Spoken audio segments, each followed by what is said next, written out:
Assalamualaikum warahmatullahi wabarakatuh, anak-anakku yang dirahmati Allah. Ya, alhamdulillah dalam kesempatan hari ini kita masih bisa berjumpa kembali meskipun hanya daring. Ya. Alhamdulillah kita masih diberi kesempatan untuk belajar bahasa Indonesia. Pada pertemuan kali ini Ustadz ingin mengulang kembali materi yang sudah pernah kita bahas kemarin ya. Kalian harus benar-benar bisa mendalami materi ini ya. Karena bahasa Indonesia tidak akan pernah lepas dari yang namanya teks ya. Kalian harus memahami teks demi teks ya, jenis-jenis teks.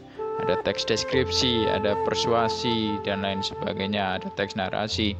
Nah, itu kalian harus bisa betul-betul untuk memahami isinya ya. Jadi dalam bab kali ini teks deskripsi ada 5 subbab ya. Namun pada hari ini Ustadz akan fokus pada 3 subbab dulu, yaitu definisi, ciri, dan jenis teks deskripsi, kemudian informasi penting dalam teks deskripsi, serta struktur dan kebahasaan teks deskripsi ya. Baik. Definisi, ciri, dan jenis teks deskripsi. Apa sih pengertian teks deskripsi? Apa saja sih ciri-ciri teks deskripsi serta apa saja jenis teks deskripsi? Ya, kita akan bahas. Teks deskripsi adalah teks yang menggambarkan secara jelas objek, tempat, atau peristiwa yang sedang menjadi topik kepada pembaca, sehingga pembaca seolah-olah merasakan langsung apa yang sedang diungkapkan dalam teks tersebut ya. Contohnya bisa kalian lihat itu di halaman 3 ya, Parangtritis nan indah. Itu ya, ada sebuah teks yang mendeskripsikan tentang Parangtritis ya.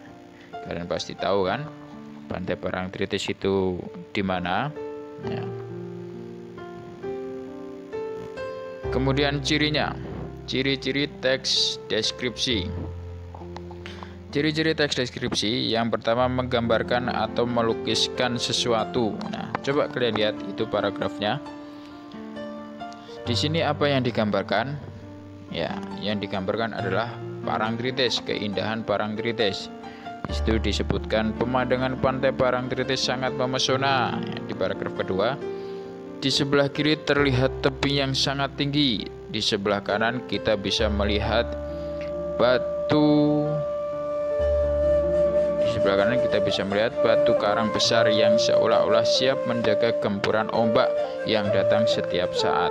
Pantai bersih dengan buih-buih puting bergradasi abu-abu dan kombinasi hijau sungguh elok. Nah, di situ kita diberikan gambaran tentang Parangtritis yang begitu sangat indah. Terlihat tebing, kemudian ada batu karang besar, dan pantainya sangat bersih ya. Yang kedua, melibatkan kesan indera, gambaran objek jelas ya. Indera kita seolah-olah indera kita itu aktif, seolah-olah indera kita itu main ketika membaca teks ini. Apa yang terlibat dalam indera kita yang terlibat di teks ini? Ya, jelas ya, pemandangan pantai Parangtritis sangat memesona. Di sebelah kiri terlihat tebing. Nah, kita bisa melihatnya. Berarti kan indera yang digunakan adalah indera penglihatan atau mata kita yang aktif. Nah, seolah-olah kita melihat ada tebing, kemudian melihat ada batu karang besar ya. Kemudian kita melihat bahwa pantainya itu sangat bersih. Nah, seperti itu. Indera kita termainkan di situ. Kemudian membuat pembaca atau pendengar merasakan sendiri. Nah, kita coba lihat itu paragraf ketiga. Kemolekan pantai serasa sempurna di sore hari. Di sore hari kita bisa melihat matahari terbenam yang merupakan saat sangat istimewa. Lukisan alam sungguh memesona. Semburat warna merah keemasan di langit dengan kemilau air pantai yang tertimpa matahari sore menjadi pemandangan yang memukau. Rasa hangat berbaur dengan lembutnya hembusan angin sore melingkupi seluruh tubuh, seakan tersihir kita menyaksikan secara perlahan matahari seolah-olah masuk ke dalam hamparan air lautnya. Kita seakan merasakan betapa hangatnya di sana, ya toh, betapa indahnya di sana, betapa sepoi-sepoi angin di sana, ya toh, melingkupi seluruh tubuh kita. Nah, itu seakan-akan kita terbawa dan merasakan sendiri keadaan yang ada di sana dengan membaca teks itu. Kemudian bahasanya baku dan ilmiah. Nah, ya toh, semua bahasa yang digunakan ini kata-katanya sesuai dengan ejaannya. Sebagai contoh, ada kata memesona, ya.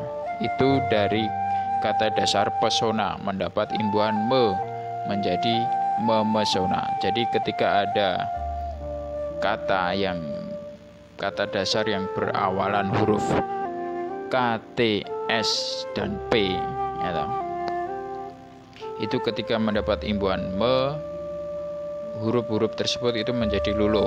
Jadi pesona mendapat imbuhan me menjadi memesona. Sapu mendapat imbuhan me menjadi menyapu.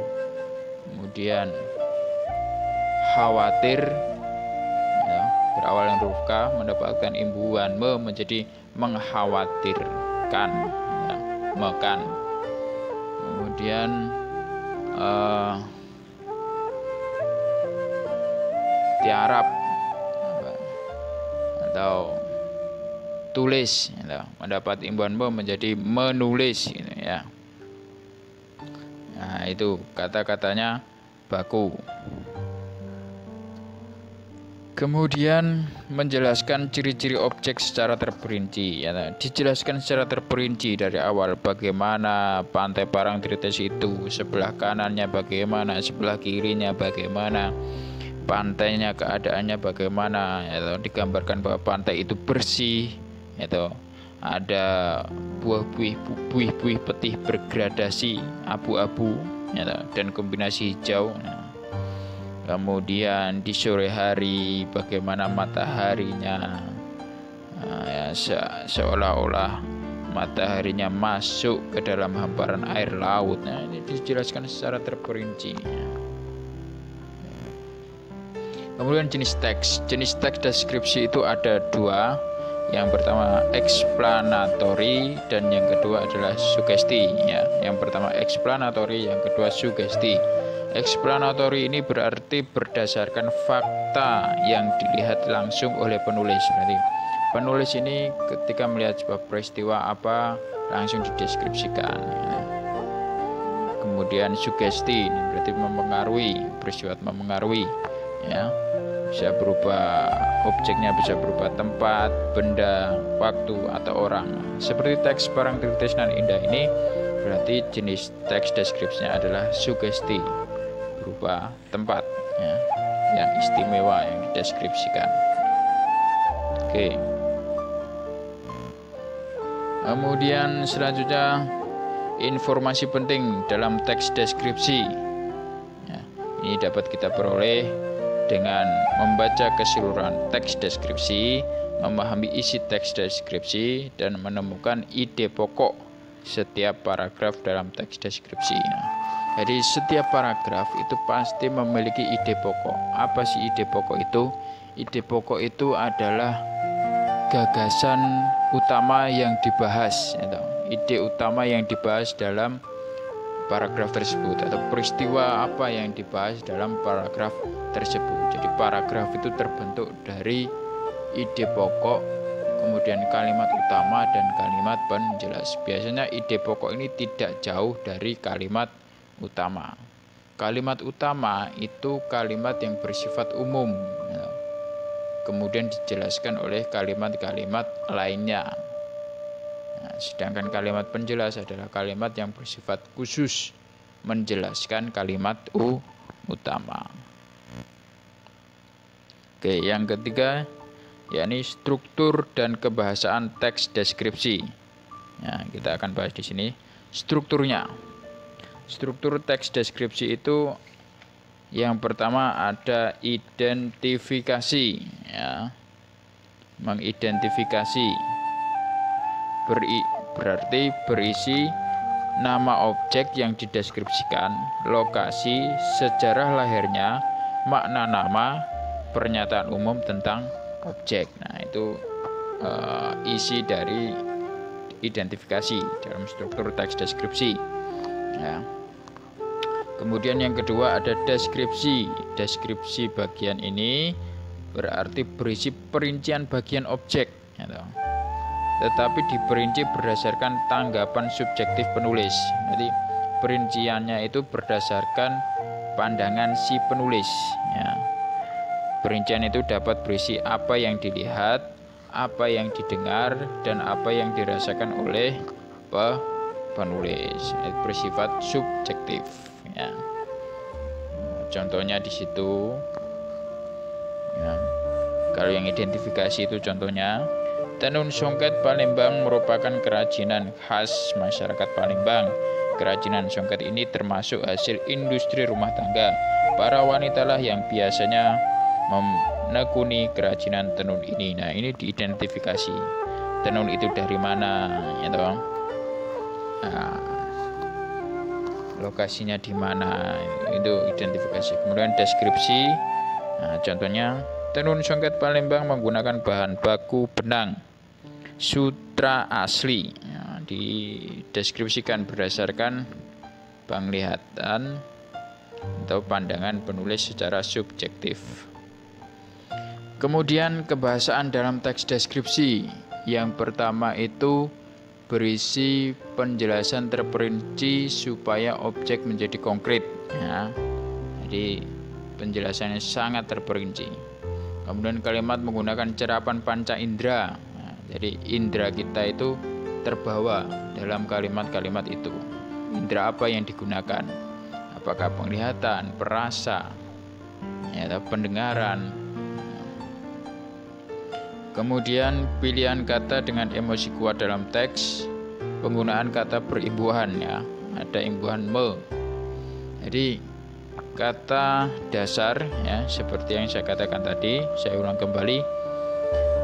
Kata dasar dengan awalan huruf KPTS atau KTSP, ya, itu ketika mendapat imbuhan men,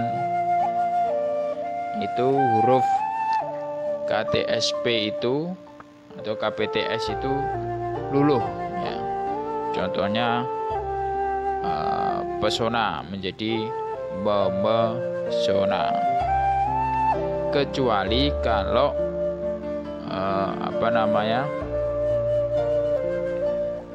kluster, ya.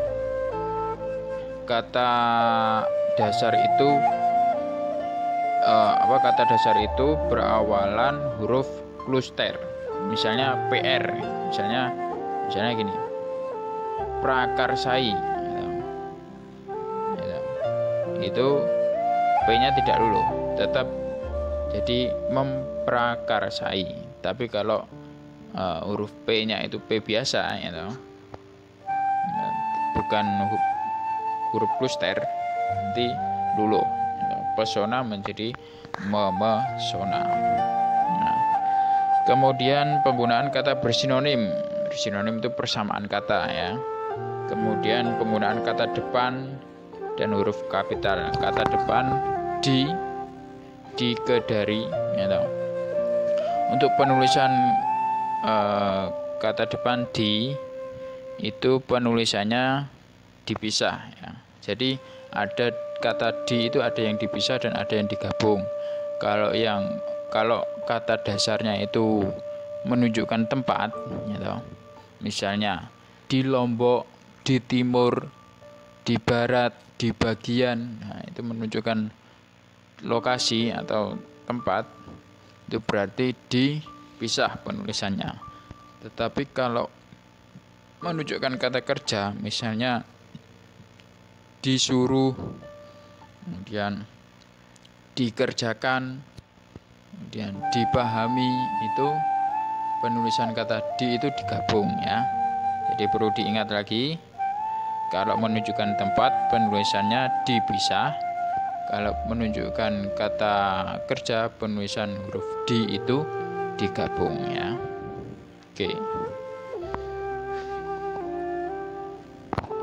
Baik, itu terkait materi kita pada hari ini.